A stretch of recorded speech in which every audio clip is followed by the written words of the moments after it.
My name's Rachel, plain old Rachel, with a job that's about crunching numbers and making sure the balance sheets, well, balance.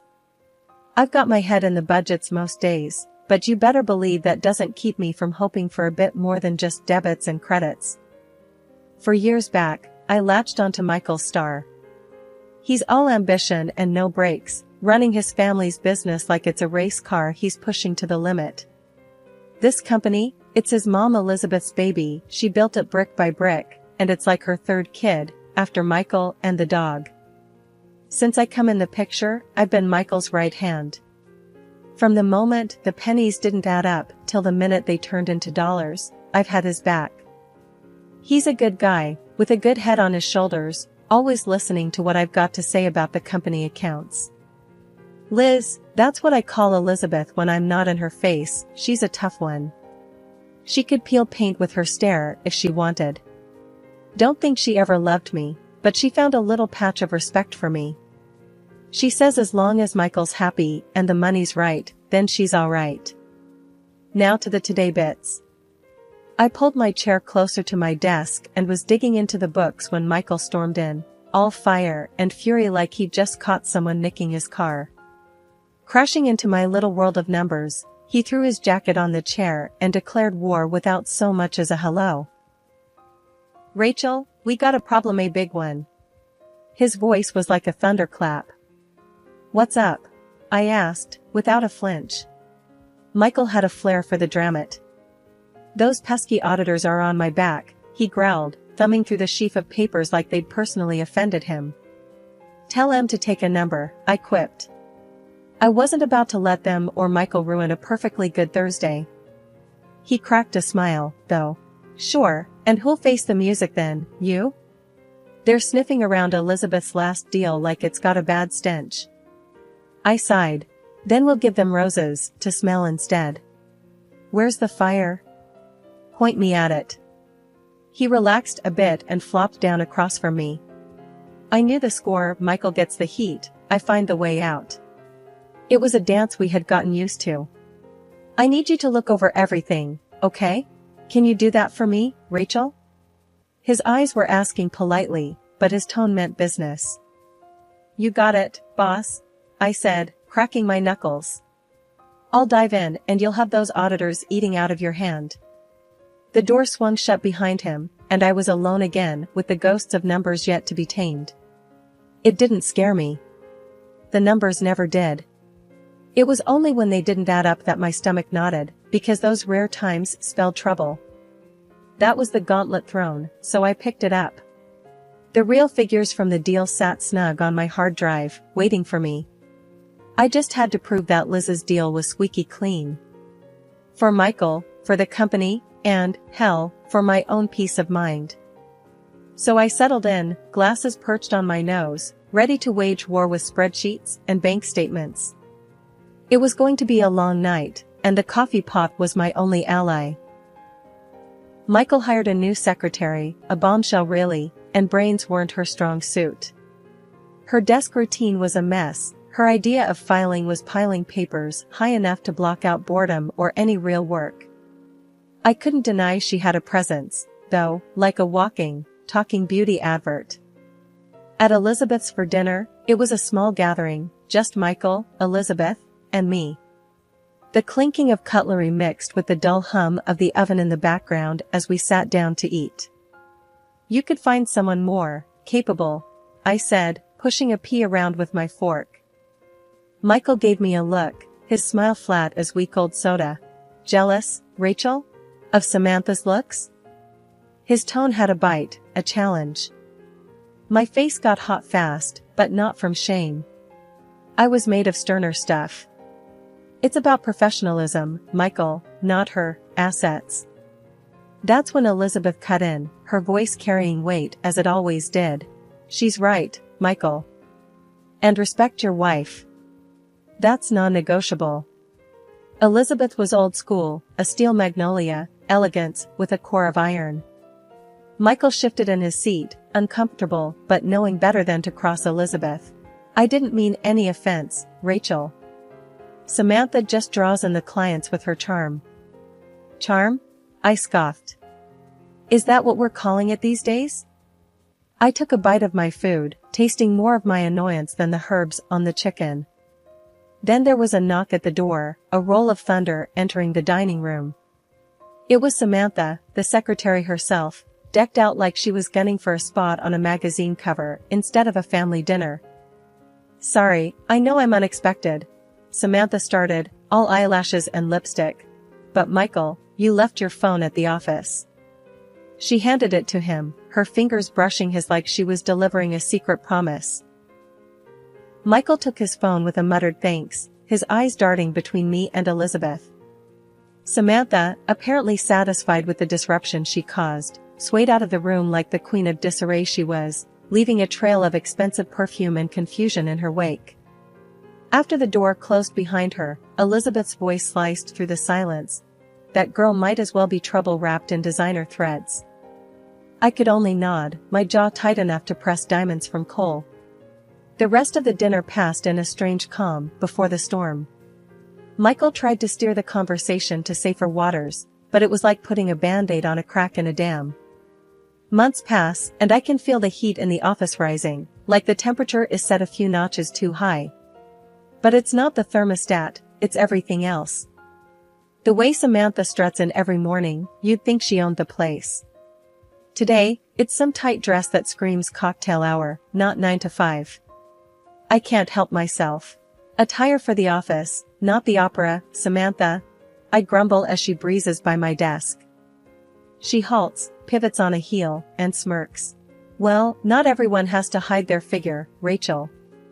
Her words hit like a punch to the gut. She knows she's got the kind of curves that cause a ruckus, and she doesn't mind flaunting them, especially not around Michael. I turn back to my screen, hoping my cheeks aren't too red.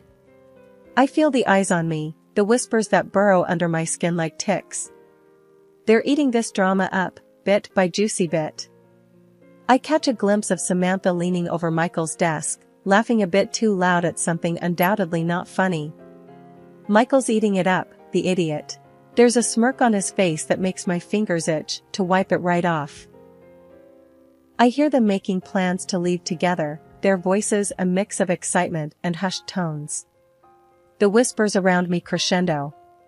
The shared rides home we used to enjoy, chatting about nonsense or sometimes in comfortable silence, their history now. It's all Samantha, all the time. Lunchtime becomes a solo act. I grab my sandwich and sit at the corner table, pretending not to notice the gap that's grown since Samantha arrived. It feels like I'm sitting in no man's land, while everyone else is at the cool table. Later, I confront Michael in the break room. He's sipping a coffee, looking relaxed. Too relaxed. "So, this thing with Samantha, what's that about?" I ask, trying to sound casual. "Oh, come on, Rachel. It's nothing. We're just colleagues," Michael says, with a shrug that's supposed to be convincing. "Friends don't look at each other like that, Michael," I insist, crossing my arms. "You're not fooling anyone." "There are whispers, Michael." He laughs, a harsh sound that scrapes against my patience. "Oh, please. There's always office gossip. Grow a thicker skin." I leave the break room, leaving Michael with his so-called advice and his arrogance. The words bounce around my head, grow a thicker skin. Right. Because that solves everything. One day I went into Michael's office to get the documents. What I saw felt like a jab to the chest. There they were. Michael and Samantha hugging each other, his arm tied around her waist like she's some sort of prize he won. Michael stammers, looking like he's just seen a ghost. Meanwhile, Samantha wears this smug grin like she's got one over on me. "Really, Michael?" I said, my voice cut through the silence like a knife. "This is what's been going on." Michael's face was dripping with sweat, his shirt collar soaked. "It's not what it looks like," he says, his voice all shaky like he's trying to convince himself more than me. Samantha, still standing there with that irritating smile, says, "Calm down, it's just a hug." "Just a hug?" I snapped back. "And I suppose you just happened to fall into his arms, right?" Michael tried to butt in, his hands up as if trying to stop a bullet. Listen, we were just... I turned on my heel, not wanting to show them how much it hurt. I could hear him behind me, his footsteps on the expensive office carpet. Wait, let's talk about this. Please. I only stopped when I reached my office, turned the lock with a click that sounded like finality. I leaned against the door, the solid wood against my back feeling like the only steady thing in that moment. I didn't want the whole place listening in on the drama. I kept my voice even, almost cool. Michael, what do you want from me? To stand here and take this? Listen, he began, whispering through the crack where the door met the frame. It's a misunderstanding, that's all. I scoffed at that weak excuse. Misunderstanding? I said, louder now. I know what I saw. I could see his shadow moving back and forth under the door. He was pacing, a dead man walking. I could hear him muttering, trying to string together the right words as if they'd work like some magic spell. I sat at my desk, cold metal against my fingers while I thought about all the lies, all the late nights I'd been a fool to believe were for work. A knot tightened in my gut. Everything was clear now. I wasn't going to stick around to be played for a fool.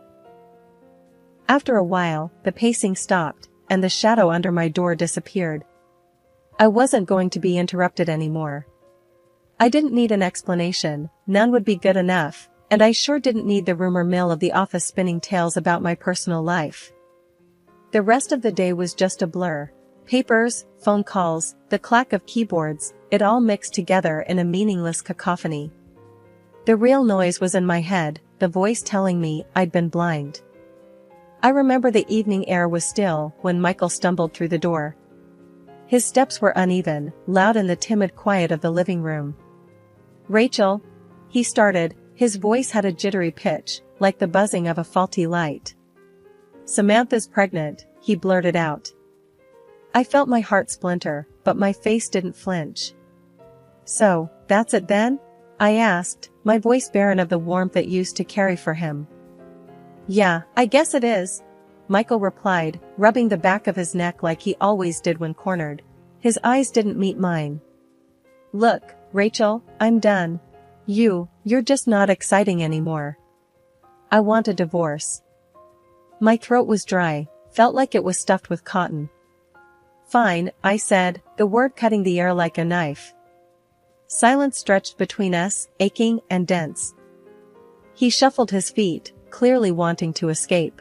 So, that's it, you're just going to let me go? Michael's voice had a scornful edge, but underneath it was surprise, maybe even disappointment. That's it, I replied flatly, every word laced with the ice that had settled in my chest.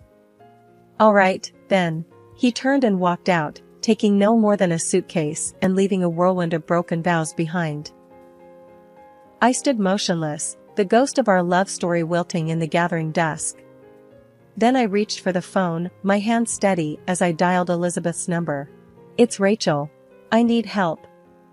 We talked about a lot of things, and when she hung up, I know what I needed to do next. The silence felt different now. It was the quiet of a starting line, the hush before the storm. With newfound purpose, I began to gather Michael's things, stuffing them into bags with a ferocity that was foreign yet fitting. Every piece of fabric was a testament to a lie I'd lived, an illusion I'd cherished. Not anymore. He'd called me dull, said I wasn't exciting. But as I looked around at the life I was about to dismantle, a flicker of something feral twisted in my gut. I wasn't dull, never had been. I was just misplaced. Now, there I was, bags packed with the remnants of a defunct marriage, standing in the dimming light of my living room. And you know what? There was something exciting about the emptiness, something thrilling about the vast unknown stretching out before me. The morning was crack of dawn early, and the air in the office was still. I pushed open the door to the place I'd spent countless hours crunching numbers and biting my tongue. Not today. Today, the papers tucked under my arm felt like the heaviest weights, yet they made my steps lighter. I found Samantha lounging behind her desk, nails clicking away on her phone like some pampered cat sharpening its claws. Took you long enough? She smirked without looking up. Thought I'd have to send out a search party or a pink slip. Ignoring her, I walked straight into Michael's office, the door flung wide open. He was there, looking like the king of Jack-all, feet kicked up on the desk that he barely deserved to sit behind. "Rachel, what do you want?" Michael barked, scrambling to sit upright. I slapped the papers on his desk. "Your world's about to turn to crap, Michael," I said, keeping my voice steady. He picked up the stack with a shaky hand. "What is this?" His voice had that high-pitched squeak, one I recognized when he was worried. "Your ticket out. Have a nice read," I said coolly. Samantha had stalked in, the click of her heels an annoying reminder of her presence. "What's she on about now, Michael?" she sneered, leaning over his shoulder. "Don't tell me you still haven't fired her?" Michael leafed through the files, his face draining of color. "These are fake," he managed, but his voice had lost its bluster. "It's not fake, Michael," I shot back. "Turns out your darling Samantha is dirty. Check out the expense reports. She's been skimming cash, writing it off as your representation expenses. Who knew office supplies could be so lavish?" "This is slander." Samantha's voice was high enough to shatter glass. And that's when Elizabeth walked in, her steps silent, but her presence filling the room like a storm cloud. "Enough," she intoned, and her single word clipped through our argument like a scythe. Michael turned to her, whining, "Mother, she's lying. Tell her, Samantha." Elizabeth didn't flinch. "You're dismissed, Michael." Her voice was final, the kind that slammed doors shut and ended discussions. Michael sunk into his chair, his face ashen. "Mum, please. I'm your son. You can't." "I can and I have." Elizabeth stood, unwavering. It was like the whole room held its breath, even Samantha. And then she laughed.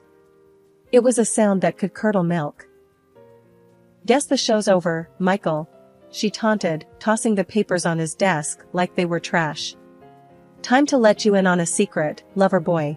I'm not pregnant. And me, love you? Hoolies." Michael looked like he'd been slapped with a wet fish. "You said? You promised." "Yeah, well, that was before your mommy here fired you," Samantha sneered. "Face it, you were just a stepping stone, Michael. And now, you're more like a pebble." "That's enough, Samantha," I cut in, sick of her voice. Her eyes fixed on me, and the sarcasm thickened. "Oh, look at Rachel, the savior. You think you're special?" Her laugh was cruel. "You're as pathetic as he is. Only Rachel could love a loser like Michael." The room was thick with betrayal, shock, and a hint of victory, mine. Funny how the tables turned.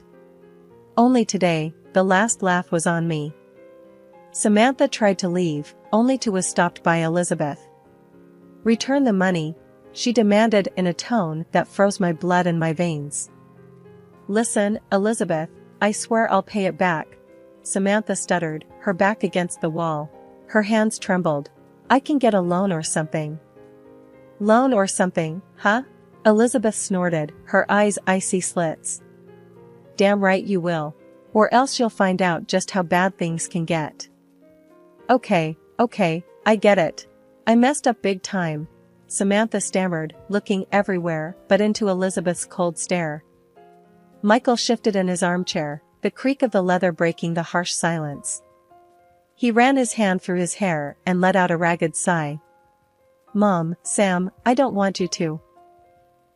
"Shut it, Michael," I snapped from across the room.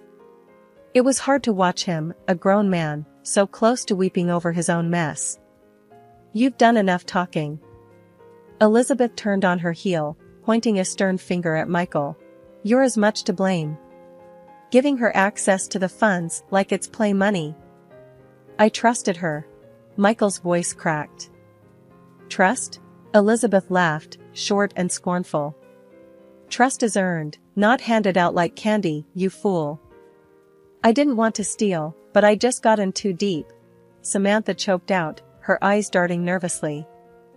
I stayed quiet, leaning against the doorframe with crossed arms. Elizabeth didn't need backup to handle this, she was storm enough all on her own. Samantha slumped, defeated. I'll figure it out. I just need time. Time is the one thing you don't have, girlie, Elizabeth snapped. I want that money back, and I want it yesterday. I'll get it. Somehow. Samantha's voice waned to a feeble whisper. Elizabeth's look softened just a hair. You better. Because if you think this is bad, jail will eat you alive. As Samantha scurried out, a harried mess of guilt and fear, Michael sank back into his chair, face buried in his hands. Elizabeth turned her back on him, she had no comfort to give. The room fell silent after the storm, heavy with the weight of consequences. Michael's mumbling apologies hung limp in the air, as ignored as distant thunder.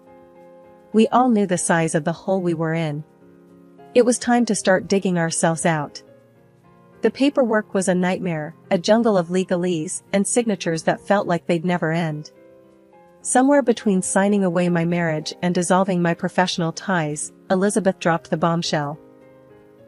Stay, Rachel. Help run this company.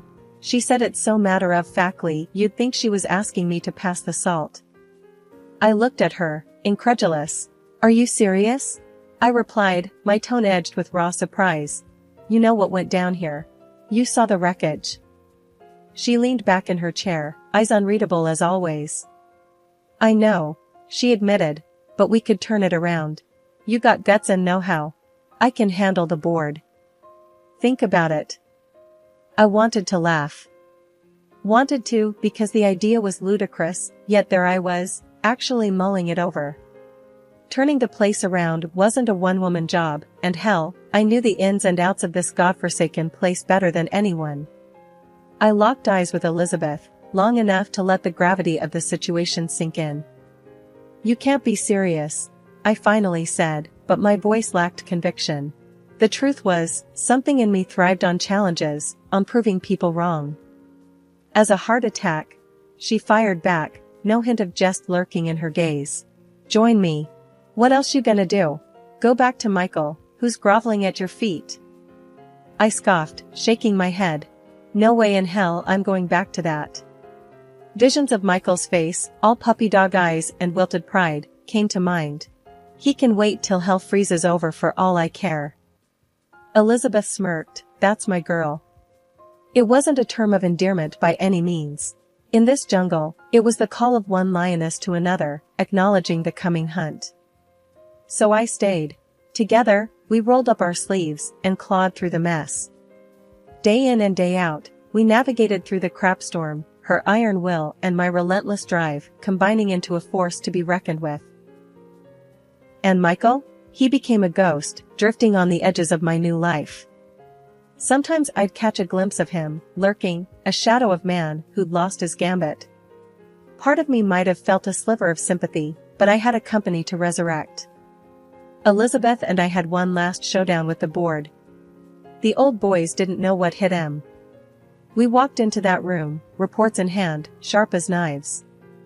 I remember the head of the board, a slippery named Jenkins, trying to undermine us with some comment.